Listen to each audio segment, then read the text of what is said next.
Assalamualaikum warahmatullahi wabarakatuh. I'm Irdina binti Othman from LG2401A and I'll be presenting about relative phrases and clauses. The goals or the learning outcome for this topic are identify relative phrases, identify relative clauses, and constructing relative phrase.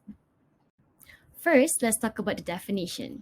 Relative phrase is a sentence containing a relative pronoun to combine two or more clauses together to form a larger sentence, while relative clause is a clause containing a word or phrase in common with the main clause of its own sentence.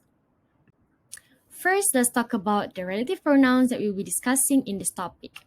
First one is who, or also we can use that, which refers to people. For example, that's the woman who bought my house. So the woman is the subject, who is the relative pronoun, and bought is the verb.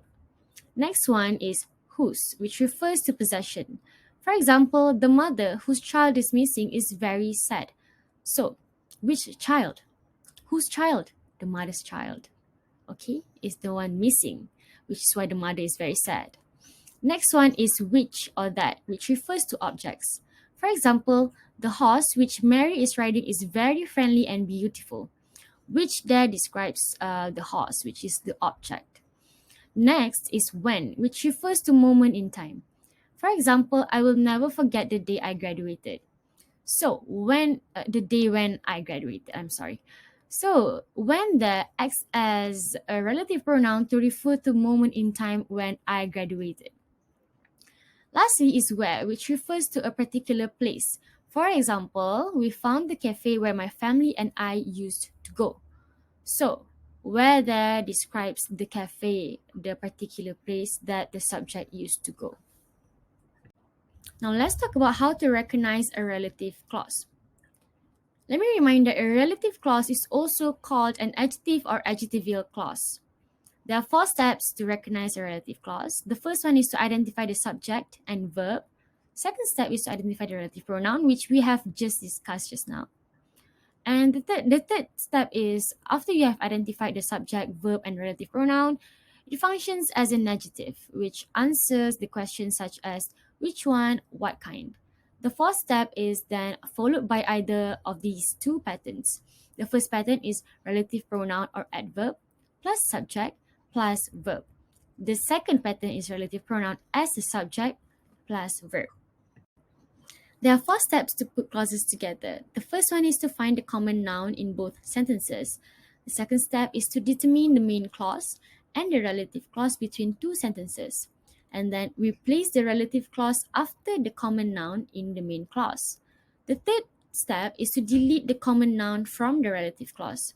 The fourth step is to add a pronoun at the front of the relative clause. Now let's take a look at the example here.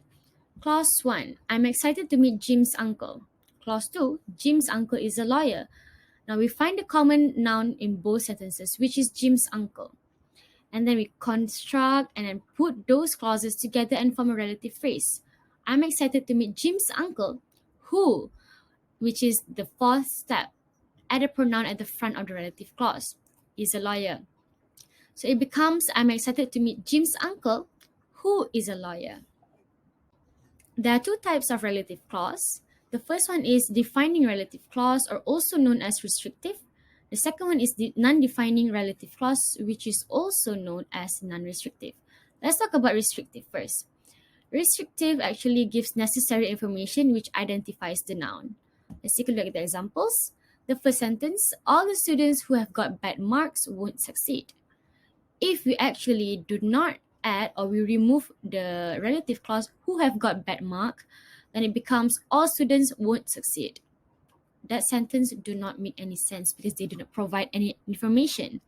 Okay, but the relative clause there, who have got bad marks, is a very necessary information. Second example, the assignment that I'm doing is due tomorrow. Same as just now. If we remove the relative clause, which I'm doing, then it becomes the assignment is due tomorrow. But which assignment? ELC 501 or EPE 447? Which is why it is a necessary information.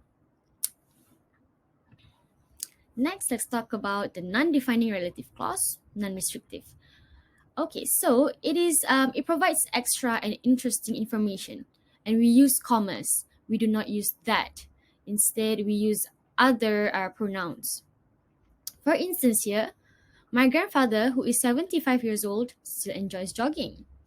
So the relative clause, who is 75 years old, it actually provides extra and interesting information. Because if you actually remove the relative clause, it still makes sense. My grandfather still enjoys jogging. The second sentence, her caretaker, who is responsible for her, has disappeared. So obviously, caretaker is someone who takes care of a person. And actually, you do not have to put who is responsible for her. But you can also put it, but you have to put comma there, but I do not put comma there. Her caretaker, comma, who is responsible for her has disappeared. But if you say her caretaker has disappeared, then it is also a grammatically correct sentence. Let's talk about constructing a relative phrase. Clause 1. We watched Minions The Rise of Gru in theaters last night. Clause 2. Minions The Rise of Gru is the latest Minions film. So we can actually construct two relative phrases here. The first one is, we watched Minions The Rise of Gru, which is the latest Minions film, in theaters last night. And the second relative phrase that we can construct from the clauses here is, Minions The Rise of Gru, which we watched last night, is the latest Minions film. Relative pronouns can also be deleted from a sentence. From these three sentences, which relative pronoun can be deleted? So the first one is, I don't like desserts that look too artificial. Second, where is the bag that I bought you? Third is, I have an uncle whose hair has grown gray.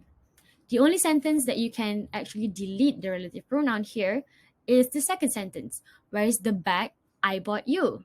You can actually delete the relative pronoun that, and it still makes sense. Lastly, identifying relative clause. My lecturer gave us a lot of assignments for the weekend, which is unfair. Here, the weekend is not the subject. It's actually, the relative clause is talking about the whole idea of the lecturer giving a lot of assignments for the weekend, which is unfair. So the relative clause here is talking about the main idea. The next example is, my lecturer decided to end the class early because of the blizzard, which I thought was a great idea. But the blizzard is definitely not a great idea. But the idea of the lecturer ending the class early due to the blizzard is a great idea. I hope you enjoyed it, and I hope you get to know more about relative phrases and clauses. That's all from me. Thank you.